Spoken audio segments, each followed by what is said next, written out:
I got invited to a professional chess tournament with top grandmasters, live streamers, and YouTubers, all competing for a $1,500 prize pool. Most of this prize money was provided by AndyChess, so go check them out. They'll be the first link in the description. Alright, here we go. The tournament is right here on the front page of leadchess.com. We're in 1,184th place. I barely play on leadchess. My rating is kind of disturbing, but you know, we're going to try our best here. Look at the people we have to beat. The 2,900, International Masters, Grandmasters. Oh my goodness. This entire tournament was also live streamed on Twitch by Moon Warrior, so go follow his Twitch if you want some cool chess content. Alright, here we go. Our first game. We have to win this. In my first game of the tournament, I was matched up against someone about equal to my rating, which meant this should be an easy win. And while I'm trying to win this first game, this tournament is an arena style tournament, which means for every win you get 2 points, a draw is worth 1 point, and a loss is 0. And the person with the most points at the end of the entire tournament wins. By winning multiple games in a row, you can get extra points. But there's also another method of getting more points that I'll explain later on, because my goal for this tournament was to finish in the top 500. But since there would end up being over 2,200 people joining, this would be much harder than I had thought. And even though I was down a pawn in this current game, I was doing fine until this happened.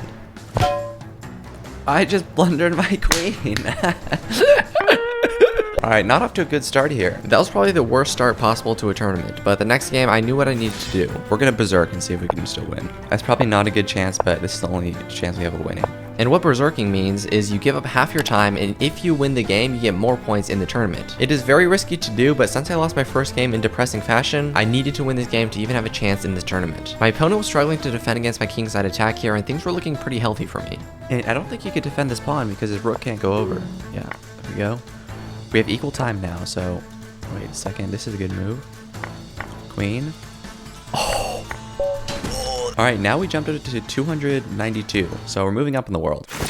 Oh no, he berserked against me. Alright, we gotta win this. Since my opponent was only 1900, this should be an easy victory, but I was just bad at the game and was violently violated at high velocity. Alright, we just lost the game, which is pretty cool.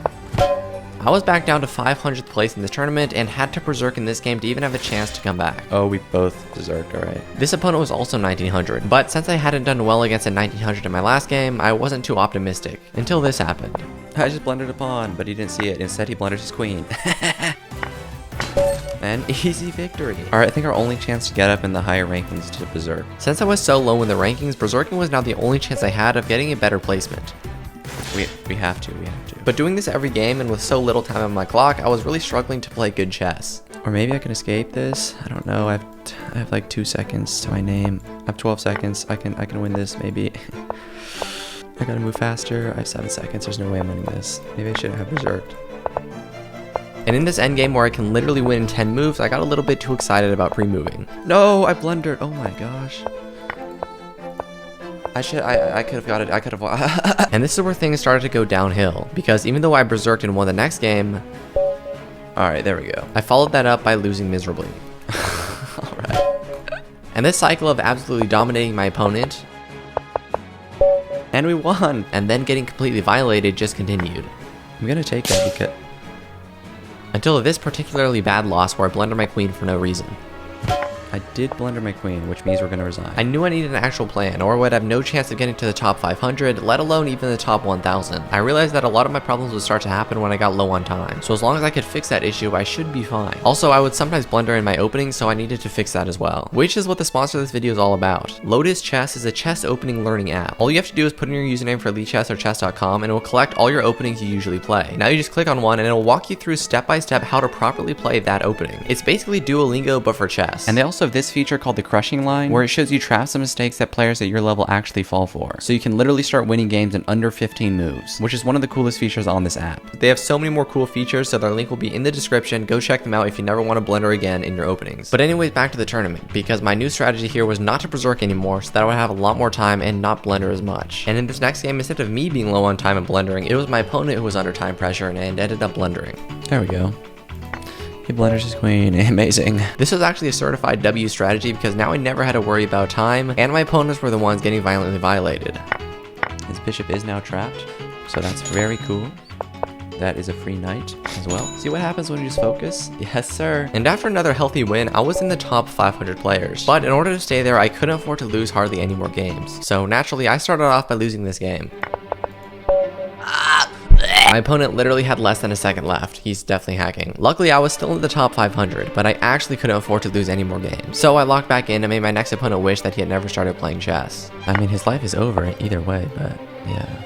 You can block with his queen, I guess, but then we go here. And that's checkmate. Nice. Win after win, we were climbing the ranks of the leaderboard pretty quickly. But since we're so high up in the placements, we were playing much better people and it was taking a lot more work to win games.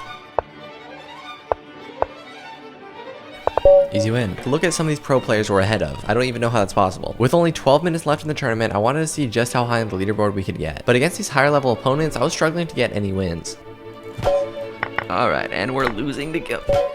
I lost so much in fact that I went from 342nd place all the way down to 372nd place at the end of the tournament. Alright, bro.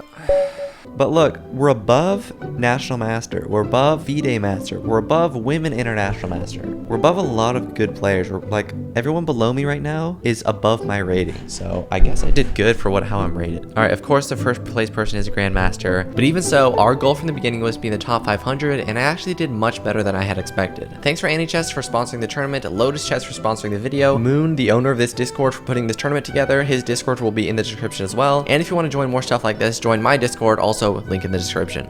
I'm above Luka Doncic.